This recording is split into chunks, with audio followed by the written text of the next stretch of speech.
Welcome to my American History Notes Revised. Now, I hope that if you watch the video, you'll click like and subscribe or follow. But now I'm in Virginia. The Anglican colony was much more lax morally and not near as inspired with regard to labor. Tobacco made many men wealthy and required a large number of people who were just laborers. Anglican clergy were in short supply, and the personal morals of the inhabitants suffered. By 1672, 4 out of 5 Virginia parishes had no priest. Most church services were conducted by lay readers.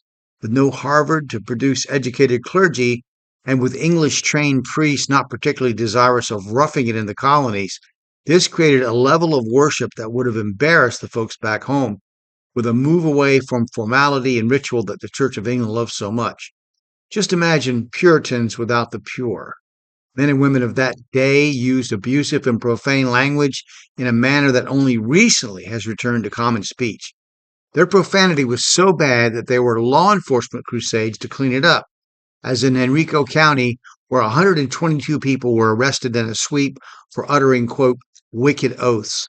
A woman was found guilty of swearing no fewer than 65 times, and one man was found guilty of, quote, innumerable oaths, all of which were criminal offenses. However, since all Englishmen of the 17th century were interested in religion more than most anything else, surprisingly, Virginia libraries were full of books on Puritan theology and lacking in other topics except a few on animal husbandry and some Latin and English classics. As in our churches today, no matter how sloppy we are morally in our personal lives, our heart's deep felt need is for righteousness and preaching about sin and salvation, rather than pop psychology so prevalent today. In Virginia, the situation was vastly different from New England. In New England, life revolved around the village green, and the local parsons and constables and magistrates could keep a close eye on the doings of the common person. But in Virginia, where populated centers were separated by as much as 50 miles, no preacher could manage to oversee his flock in as much detail. Life took a sharp and distinct turn in colonial Virginia that it would not take in colonial New England. Much was hidden from the community in the way of immoral behavior. So, with regard to the state of personal morality and discipline, New Englanders, while having to deal with busybodies and gossip, were in much better condition than Virginians. On an intellectual level, they had an advantage as well. There was no printing press and few free schools in early Virginia, as Governor Berkeley thanked God for it, over how hard it was to govern unruly people.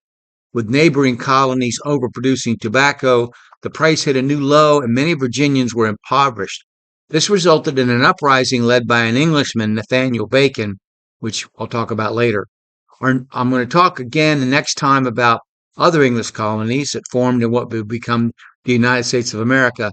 We'll go on to see what the beginnings of religious liberty and then to the unrest and struggle for self-government that led to the revolution. Then I'll talk about the revolution itself.